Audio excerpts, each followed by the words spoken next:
This is a turnaround of the planet that Zurg lives on, where his evil lair is that Buzz lands on. And the great thing about this is that you're able to see in greater detail than you can see in the film the elements that went into making this. This is actually a set that was created for A Bug's Life and was reshaded and relit for to create Zurg's planet. So what you're really looking at is the set from the riverbed, the dry riverbed on Ant Island.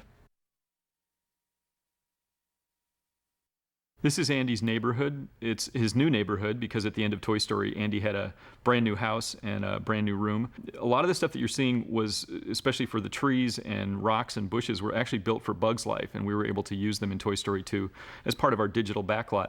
The garage sale was also a great place to use old props that were built for Toy Story, the original Toy Story. Everything you see in any movie that we make at Pixar, and Toy Story 2 is no exception, has to be designed and built specific to the movie.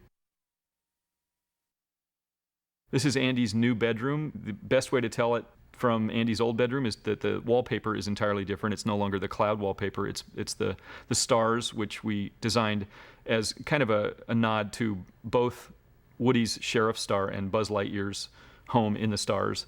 So it's kind of a double duty wallpaper there. It's basically the same layout as Andy's old room with a couple of shifts in windows and a little bit more space on the floor to have the action that we needed in the movie. This is the display room where Al keeps and displays his collectibles, and in this case, for most of the movie, it's the Woody's Roundup collection that you see on the shelves here. The display cases that house the different characters and all the wonderful pieces that we did for the Roundup collection. The TV is based on an old Philco TV, so everything here is based on Hopalong Cassidy and Howdy Doody type collectibles.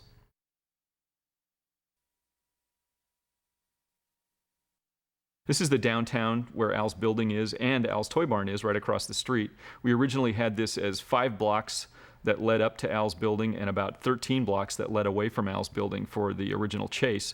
And when script changes came along, we literally picked up Al's toy barn from the suburbs where it used to live and planted it right across the street from Al's building. So Al's building is the large brown sort of gold brick building that he lives in, kind of an Art Deco piece.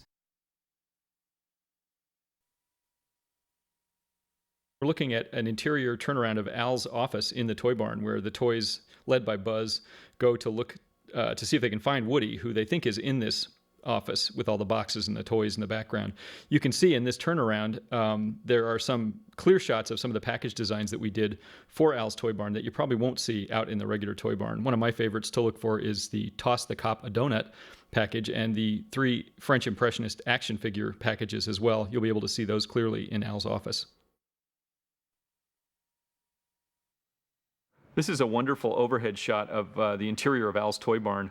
And in this shot, you can see actually much better than you can in the film and the designs that went into the original packaging for the toys in the shelves at the toy barn. These are all, with the exception of the Barbie packaging, these are all original designs for toys that don't exist except in Al's toy barn.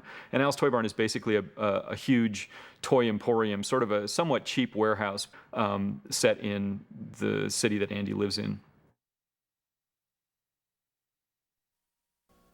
This is the Buzz aisle, where Buzz Lightyear finds himself looking at hundreds of versions of himself fresh in their mint boxes.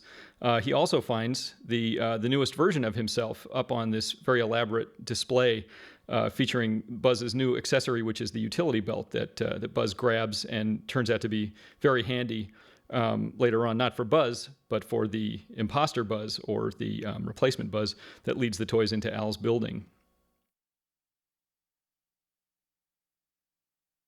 This is the Barbie aisle, the pink aisle, featuring scans of actual Barbie packaging that were texture mapped onto the box models themselves to make this look as authentic as possible as a Barbie aisle. And then the tableau of dancing Barbies, the Go-Go Barbies with their little Barbie pool set and Barbie barbecue, were fairly fanciful, but we wanted to make it very elaborate so that it stopped the toys dead in their tracks and got tour guide Barbie to give them some information.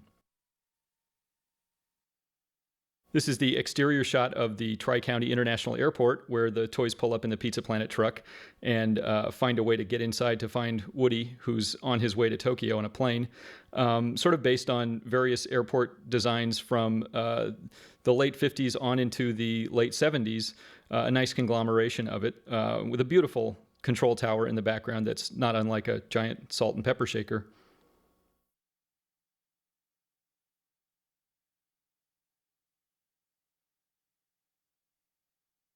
This is the interior of the terminal of the airport. We're right in front of the desk for Far East Airlines, where Al has to check in his bag that contains the Roundup gang on their way, he thinks, to the Tokyo Museum. Beautiful sky flat in the background painted by Randy Barrett, and the sparse population of humans walking around to make the terminal look realistically filled with people, even though it's late at night, probably about 9:30 or 10 o'clock at night.